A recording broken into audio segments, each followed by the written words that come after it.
I'm really, really proud of this team, especially this young lady sitting next to me. There was a fight and a tenaciousness and a willingness to lay it on the line today. You know, when you're playing the top team in the league, they only have one loss in the conference, it's to us, and I'm sure they probably would repay that.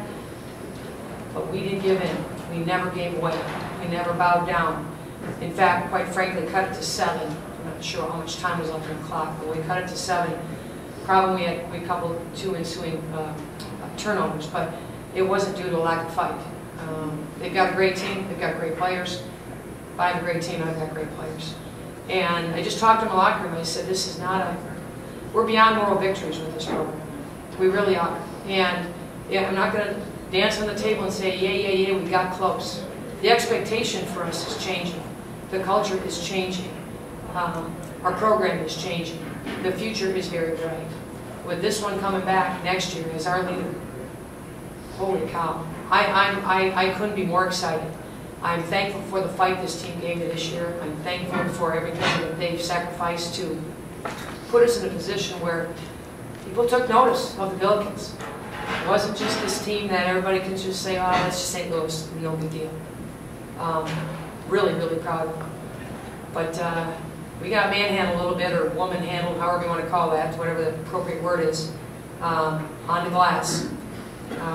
And some size and some strength differences. You know, the first half, we were in foul trouble, and you got Maddie gets in there, a freshman, going with Jonquel Jones, and it's a great lesson for him. And had to get in there and fight, and had 3 freshmen on the floor the last 8 minutes of the first half, and Misi's out there not only getting fouled, but causing them to foul.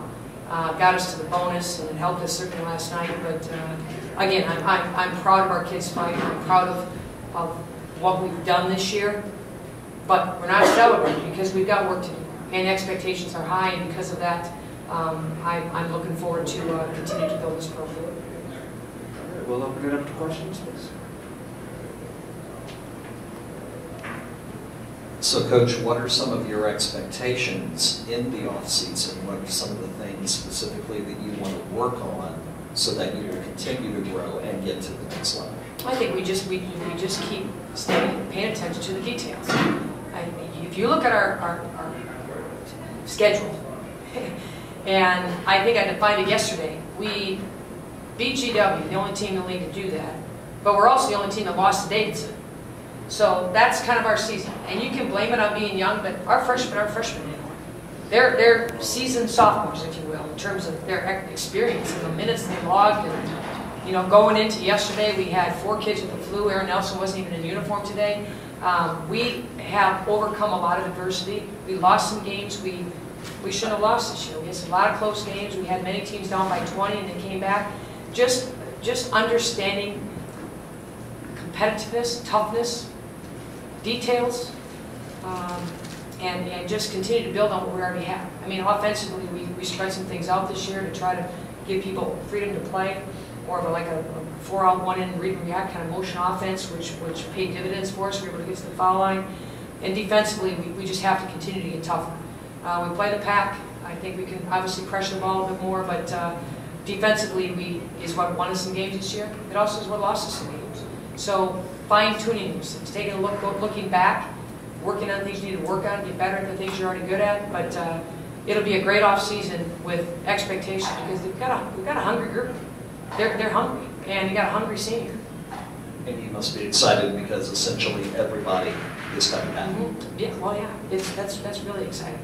But if you look at our league, a lot of people have everybody back, which is great for the A-10. Women's basketball is a great league. I mean, you can talk a lot about BCS and schools. You look at our conference, RBI, and our strength of schedules, and what these teams can do. And GW is a great team. I said, John, you need to go deep in the NCAA tournament. Make people pay notice to the A-10. And that you know, we're a member of the league, and this league needs to do well in postseason.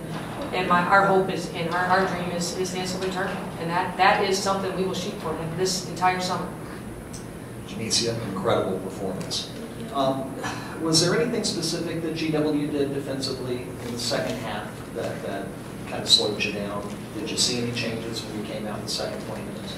I didn't see any changes. I think I kind of started getting out of myself and not playing as a team. but we need to look at the other things that we did. Like if they're shutting me down, somebody else needs to go off. And that's the beauty about our team. We don't have one star player. Everyone can score. Everyone's capable of getting 20, 30 any given day. So we need to use that as our advantage. Was there any added pressure on you in the first half when Sadie went out with the 2 fouls? I didn't think so.